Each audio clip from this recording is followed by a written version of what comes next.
ሰላም ቤተሰብ እንዴት ሰነበታችሁ? ዛሬ ደግሞ በሌላኛው ፓርት መጥተናል። ቤተሰብ ያልሆናችሁ ሰብስክራይብ እያደረጋችሁ ቤተሰብ ሁኑ። ቤተሰቦቻችን ደግሞ ላይክ ሼር በማድረግ ተባበሩን። ላይክ ስታደርጉ ሌላ ሰው ቪዲዮን እንዲደርስ እየተባበራችሁኝ ነው ማለት ነው። ባለፈው ፓርቲዎች እነዚህን አይተን ነበረ። እነዚህ አይተናል። ያላያችሁ መለስ ብላችሁ እዩዋቸው። ዛሬ ደግሞ በሌላኛው ፓርት እንቀጥላለን። በቀጣዩ ፓርት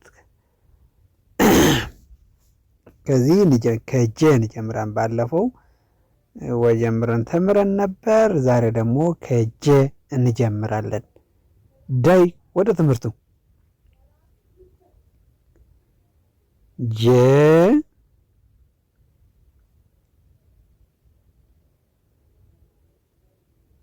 ጁ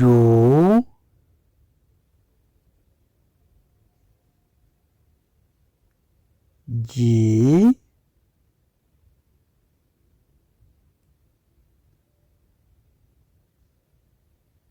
ጃ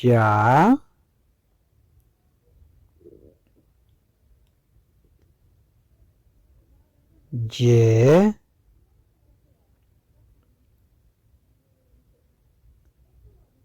ጂ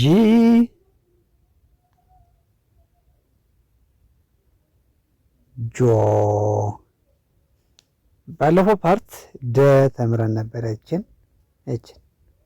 ደ ዱ ዲ ዳ ዴ ዲ ዶ።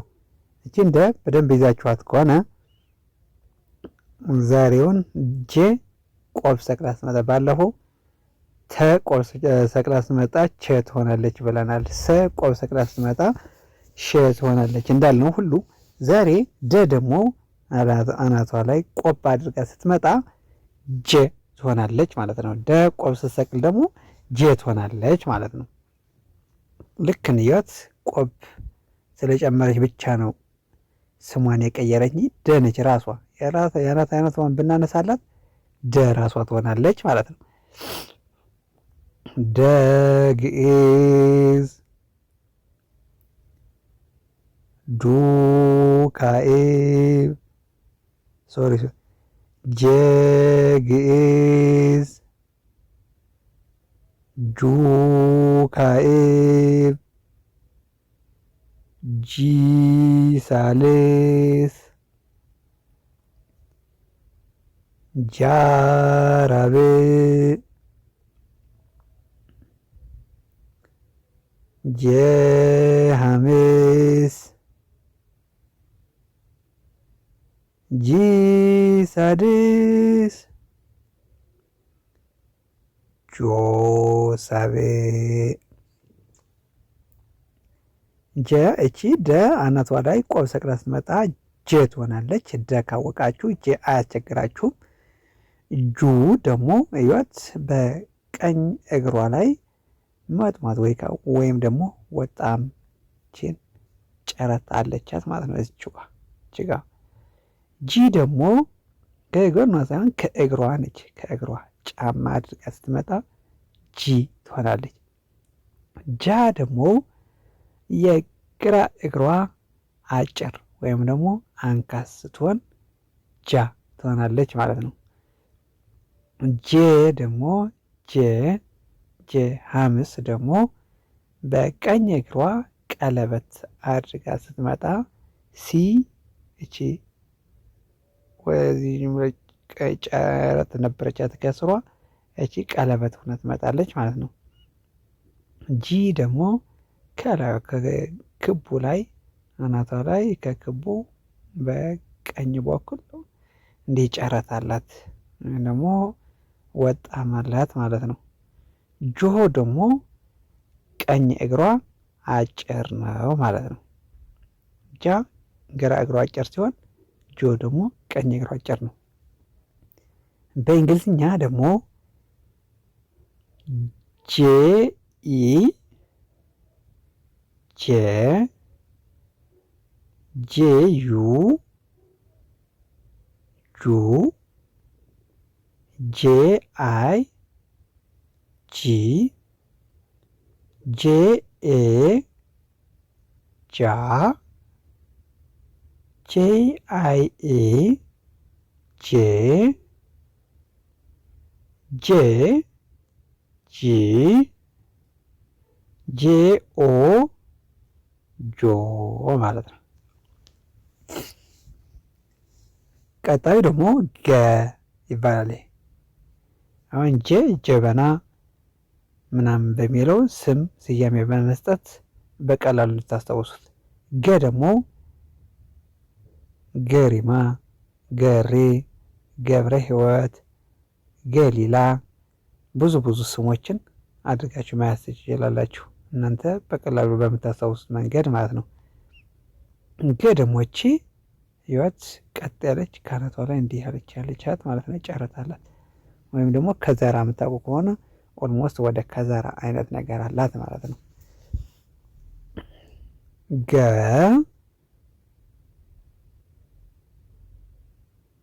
ጉ ጉ ጊ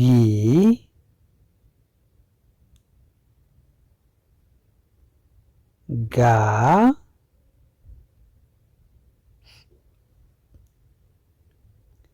ጌ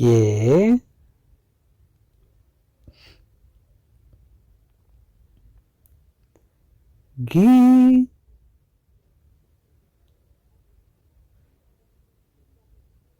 ጎ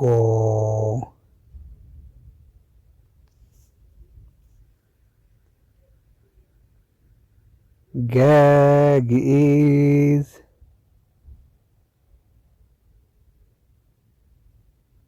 ጉ ካዕብ ጊ ሳልስ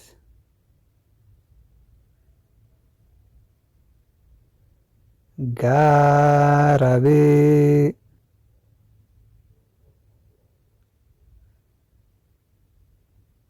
ጌ ሐምስ ጊ ሳድስ ጎ ሳብዕ። በነገራችን ላይ ባለፈው በደንብ አስረድቻችኋለሁ ብዬ ነው።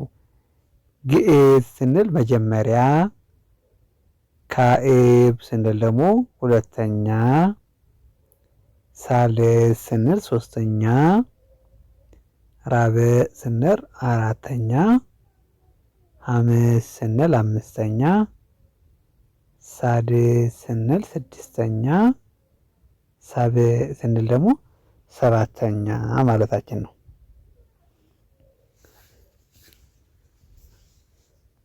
በእንግሊዝኛ ደግሞ ሲነበብ ገ ማለት ጂኢ ጋ፣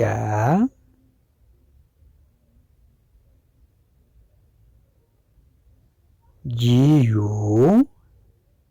ጉ፣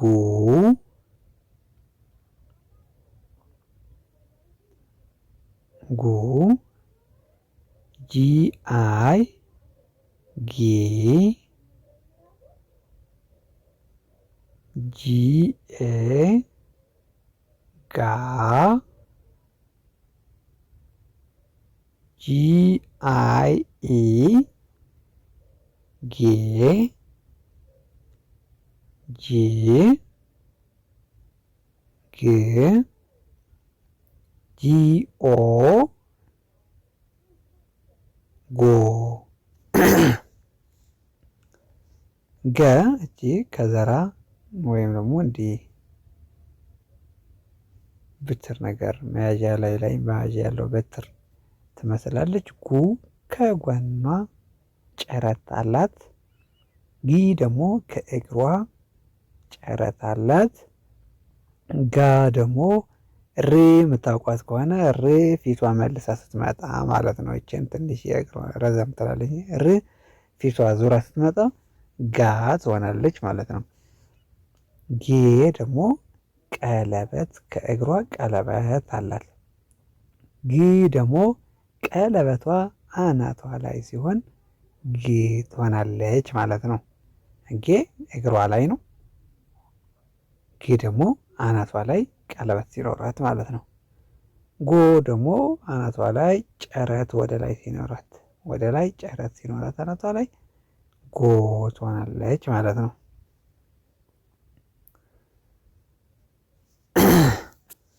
አሁንም ትምህርታችን እየቀጠለ ነው። ቤተሰብ ያልሆናችሁ ሳብስክራይብ አድርጉ። ቤተሰቦቻችን ደግሞ ላይክ ሼር በማድረግ ያበረታቱን። ላይክ ሼር ሲያደርጉ ቪዲዮአችን ለብዙዎች እንዲዳረስ በማድረግ እያበረታቱን ስለሆነ በደንብ እናመሰግናለን። እንቀጥል።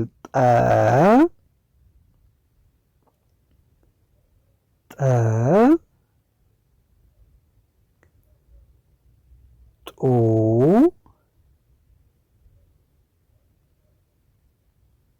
ጢ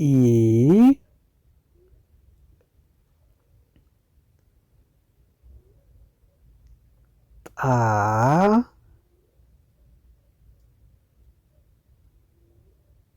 ጤ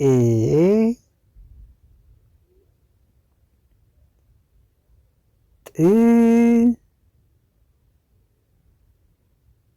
ጦ ጠ ደግሞ ሳድስ ብቻ ነው የሚለያዩ እንጂ አሁን እቺ ጋር እዚህ ጋር ተምረን ነበረ። ሐመር ውሃ ሀሌታዋ ሐመር ውሃ ከሐመር ውሃ አናቱን ያለውን ስናነሳው ሁሉም ይመሳሰላሉ ኤክሰፕት ስድስተኛው ማለት ነው። ከስድስተኛው ውጭ ሁሉም አናቱን ስናነሳው ጠ ይሆንልናል ማለት ነው። አናቷን ስንቆርጣት ላይ በላይ ያለች ስንቆርጣት ጠ ትሆናለች።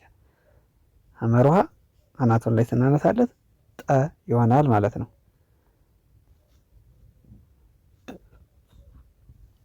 ጠ ደግሞ እዚህ ሐመር ውሃ ራስ ሆኖ ጠ አናቱ ላይ ሲነሳለት ጠ ይሆናል ማለት ነው። ጡ እዚህ በጓኑ ልክ እንደ ሁ ማለት ነው።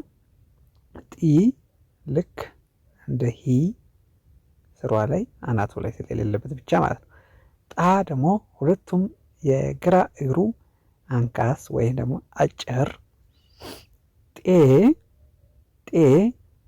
ደግሞ የቀኝ እግሯ አንዷን የቀኝ እግሩ ቀለበት ያላት። ጥ ነ ሆና እንደዚህ በሁለቱም ዳይሬክሽን እንደ ጥላ ያንጣለልበት ነገር ሲሆን ጥ ይሆናል ማለት ነው። ጦ ደግሞ ሁለቱም የቀኝ እግሩ አንካስ ማለት ነው። ጣ ሁለቱም የግራ እግሩ ነበር። እዚህ ጦ ደግሞ ሁለቱም የቀኝ እግሩ አንካስ ሲሆን ጦ ይባላል ማለት ነው። ጠ ደግሞ ጠላ፣ ጠባብ ብዙ መመሰረት ትችላላችሁ። ጠጅነሽ ምናምን እያላችሁ ወርድ መስሩትበት ማለት ነው። ጨ እዚህ ጋር ይቅርታ። ጠ ደግሞ ቲኢ ጠ። በነገራችን ላይ ጠና ተ በእንግሊዝኛ ተመሳሳይ ናቸው። ተ የተላሳያችሁ ተ ይወት ተና ጠ እኩል ነው። ተ ቱ ቲ ታ ቴ ት ቶ በእንግሊዝኛቸው ጠና ተ ተመሳሳይ ናቸው ማለት ነው። ጠ ቲ ኢ ቲ ዩ ጡ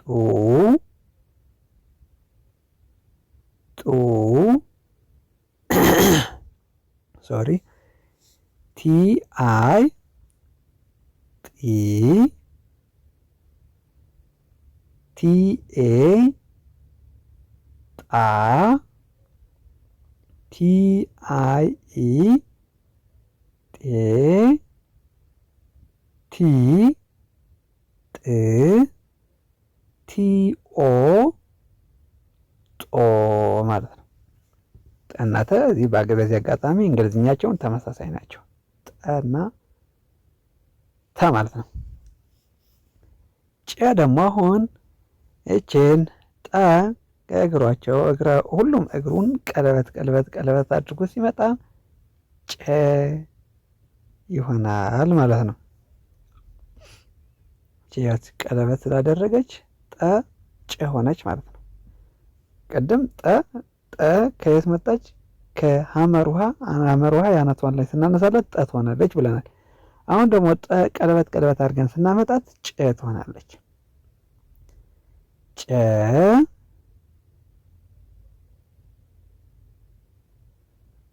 ጩ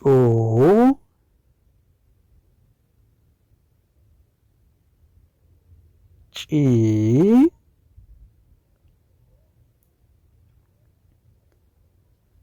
ጫ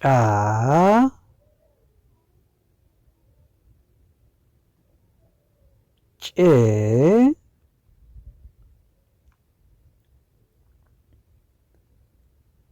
ጪ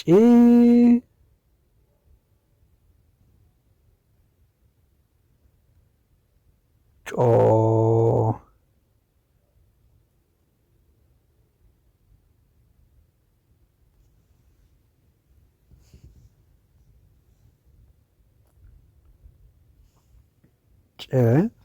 ጠ ቀለበት ስታደርግ ከእግሯ ሁሉ ከሶስቱም እግሯን ቀለበት ስታደርግ ጨ ትሆናለች።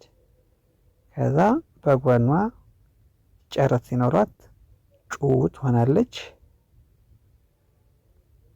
እችኛዋ ደግሞ ጪ ሳልስ ደግሞ ሁለቱም እግሯ ያት ቀለበት ስትሆን ጪ ትሆናለች። ጫ ደግሞ ሁለቱም የግራ እግሯ አንካስ እንደ ጣ ሆኖ ግን ቀለበት በመኖሯ ጫ ትሆናለች ማለት ነው። ጬ ደግሞ እቺያት ቀለበት ሶስቱም እግሯ ቀለበት ስለሆነ እጎን ወጣም ሆነና እንደ ጩ ወጣም ሆነና ግን ቀለበት አለው።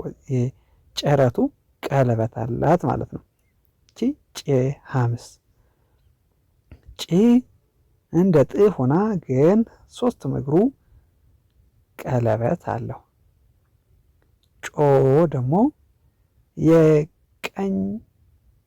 የቀኝ እግሯ ሁለቱም የቀኝ እግሯ አጭር ነው። ከጫ ሁለቱም የግራ እግሯ አጭር ሲሆን ጮ ደግሞ ሁለቱም የቀኝ እግሩ አጭር ነው ማለት ነው። ሁለተኛ ደግሞ እዚህ ጨና ቼ ተመሳሳይ ናት። ቅድም ጠና ተ በእንግሊዝኛ ይመሳሰላሉ ብለናል። አሁን ደግሞ ጠና ጨ በእንግሊዝኛ ይመሳሰላሉ ማለት ነው። ቼና ጨ ሲኤችኢ ቼ፣ ሲኤችዩ ቹ፣ ሲኤችአይ ቺ፣ ሲኤችኤ ቻ፣ ሲኤችአይኢ ቼ፣ ሲኤች ቺ፣ ሲኤችኦ ቾ ብለናል። አሁን እዚህ ደግሞ ልክ እንደ ቼ ጨም እኩል ነው ማለት ነው። ሲኤችኢ ጨ፣ ሲኤችዩ ጩ፣ ሲኤችአይ ጪ፣ ሲኤችኤ ጫ፣ ሲኤችአይኢ ጭ፣ ሲኤች ጭ፣ ሲኤችኦ ጮ ማለት ነው። አንጨ ደግሞ ጨው ይሁን ማንም የትም ቢሆን ሳለ ጨው ምግባችንም አይጣፍጥም። ስለዚህ ጨ ለመያዝ ጨው በሚለው ትይዛላችሁ ማለት ነው።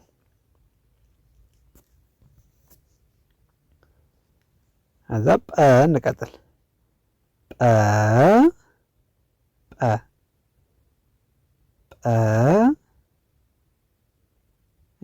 እቺ ብዙ ጊዜ በምን ያት እንደ የኤች አይ ቪ ኤድስ እና ክርስቶስ ልክ እሷን ትመስላለች ማለት ነው።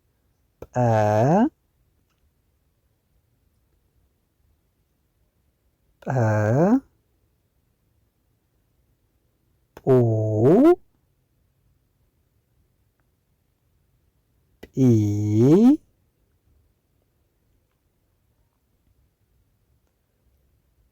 ጳ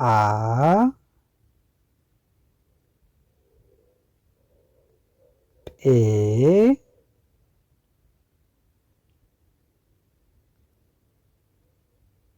ጵ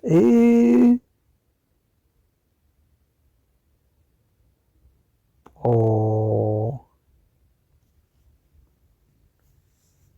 አሁን በደንብ እዩዋት። ሌላ ከሌላ ስለምትዛመድልን በደንብ እዩዋት። ጠ እች ነች። ኤች አይ ቪ ኤድስ ምልክት አለች። ከዛ አናቷ ላይ ስትደረግባት ጠ ትሆናለች ማለት ነው። ጡ ደግሞ በግራ ጎኗ ጨረት ሲኖራት ጡ ትሆናለች። ጲ ደግሞ በግራ እግሯ ከስሯ ጨረት ሲኖራት ጲ ትሆናለች። የግራ እግሯ አጭር ወይም ደግሞ አንካስ ሲሆን ደግሞ ጳ ትሆናለች። በቀኝ እግሯ ቀለበት ከዋለቻት ደግሞ ጴ ትሆናለች። ጴ እዚህ እንደ ድልክ ወይም እንደ ዩ እንደ ድልክ ሁሉ እንደዚህ እንደ ጂ አናቷ ከክቧ ላይ ወጣም ሲኖራት በቀኝ በኩል ጵ ትሆናለች። ጵ ትሆናለች። ደግሞ የቀኝ እግሯ አጭር ወይም ደግሞ አንካስ ሲሆን ጶ እንላታለን ማለት ነው።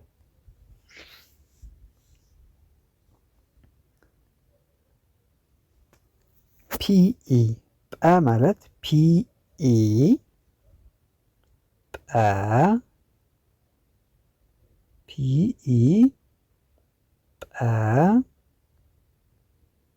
ፒዩ ጶ ፒዩ ጶ ፒአይ ጲ ፒአይ ጲ ፒኤ ጳ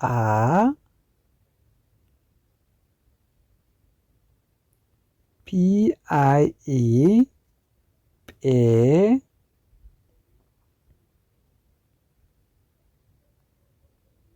ፒ ጵ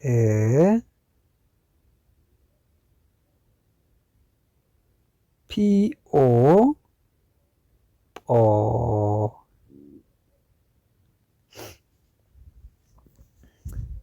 ክቡራት ደንበኞቻችን አሁንም ትምህርታችን እንደቀጠለ ነው። እንቀጥል። ጸ ጰ ሆነ ጰ ደግሞ በምን መሰረት ጳውሎስ፣ ጳጳስ ምናምን በሚለውን ማቅረቢያችሁ በጰ የሚመሰረት ወርድ ወይም ደግሞ ስም ካለ በእሱ አድርጋችሁ መያዝ ትችላላችሁ። ጰ እችን ትመስላለች።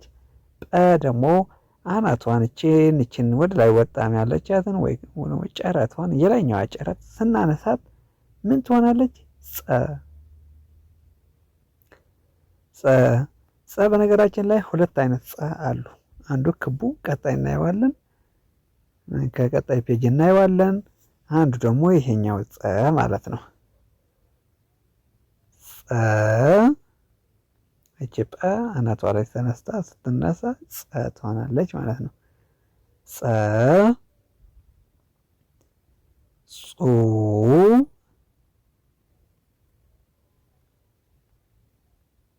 ጺ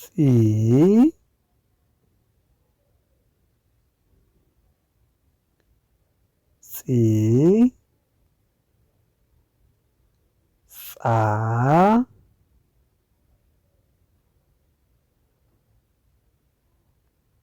ጼ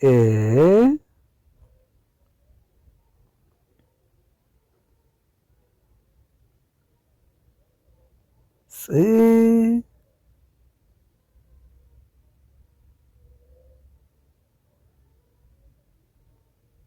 ጾ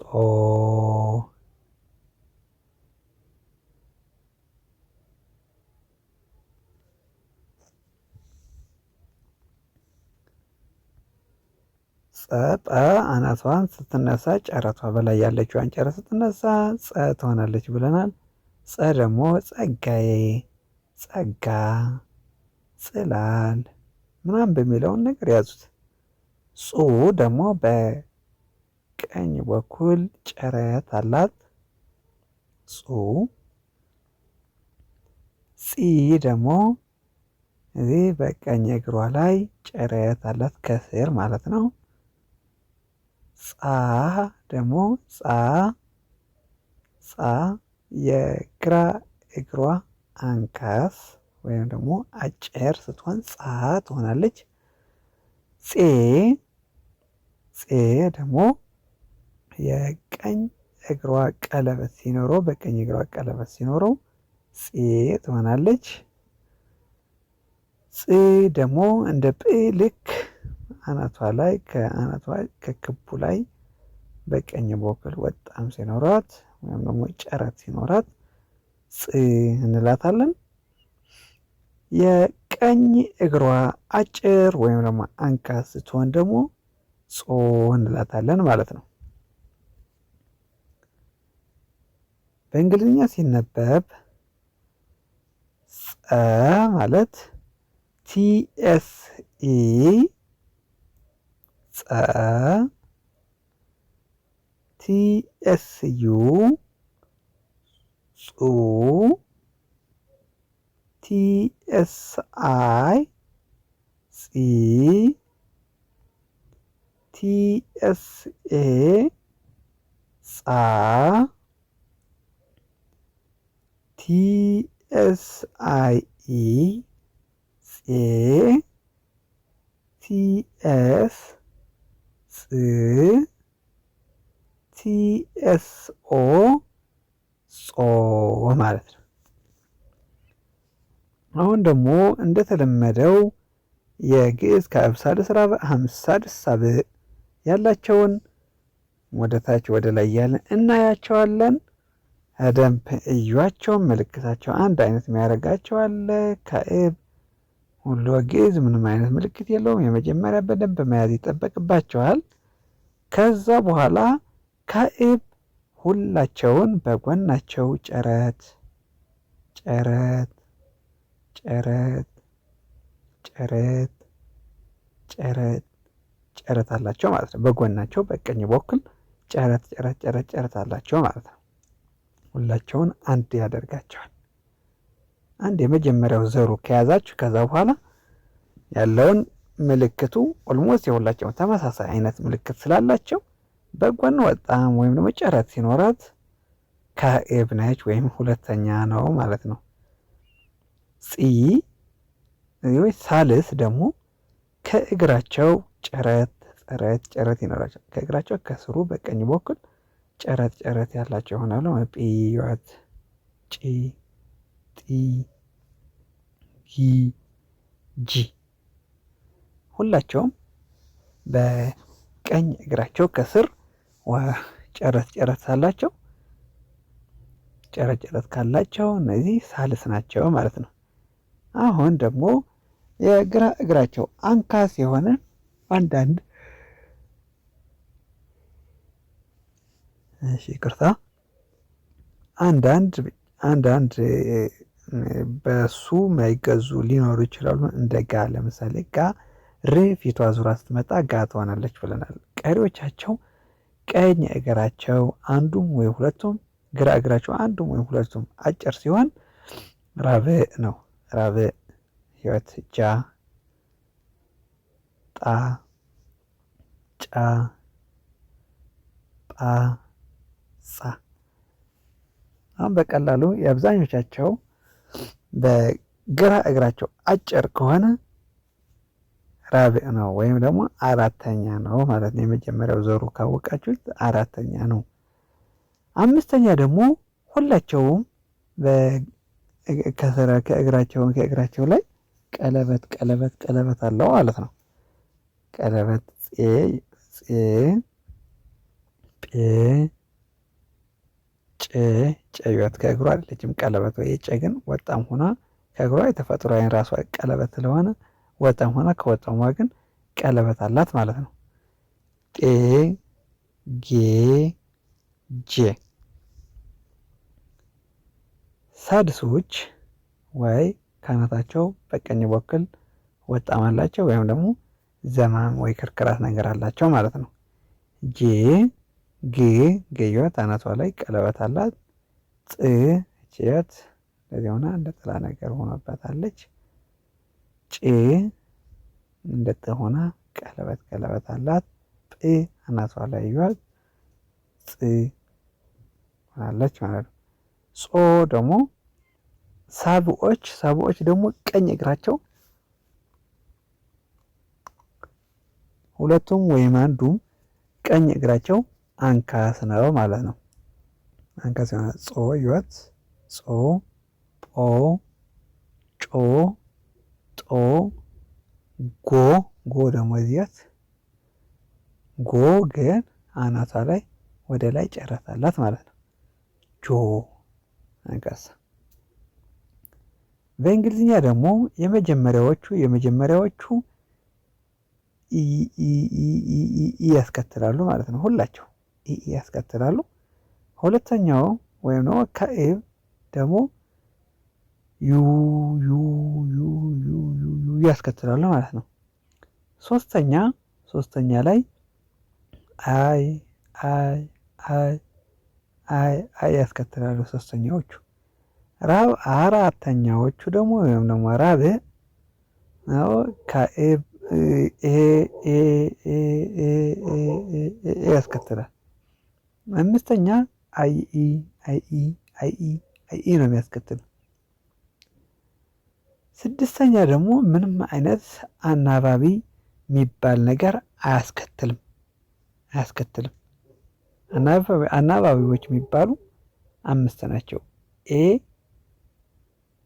ኢ ዩ አይ ኦ ናቸው ማለት ነው። ሰባተኛ ደግሞ ሁላቸውም ኦ ያስከትላሉ ማለት ነው። በእንግሊዝኛ ሲጻፉ ሁላቸውም ኦ ያስከትላሉ። ብዙ ጊዜ ይሄ የእንግሊዝኛ ሁ መያዙ ለምንድን ነው የሚያገለግለን? ስም ሰብ ለመጻፍ ሞር ያገለግለናል ማለት ነው። ይሄ ሀሁ ካላወቅ ነው በእንግሊዝኛ ስም ሰብ በእንግሊዝኛ መጻፍ ይከብደናል፣ ወይም ደግሞ ስም ሰብ ለማንበብ ይከብደናል ማለት ነው። ክቡራት ደንበኞቻችን ላይክ ሼር ያደረጋችሁ ያበረታታችሁን ስለሆነ እናመሰግናለን። ቤተሰብ ያልሆናችሁ ቤተሰብ ሁኑ። ያለፉ ክፍሎችን ያላያችሁ በደንብ መለስ ብላችሁ እዩዋቸው። እናመሰግናለን። ዛሬ ቀጣይ በደንብ እንማማራለን። በቀጣዩ ፓርት እነኝን እንማማራለን። አሁን ለዛሬ ይብቃን። እናመሰግናለን። መልካም ጊዜ፣ መልካም የትምህርት ጊዜ። በሌላ ቪዲዮ እስክንገናኝ ደህና ቆዩልኝ። እወዳችኋለሁ። ቻው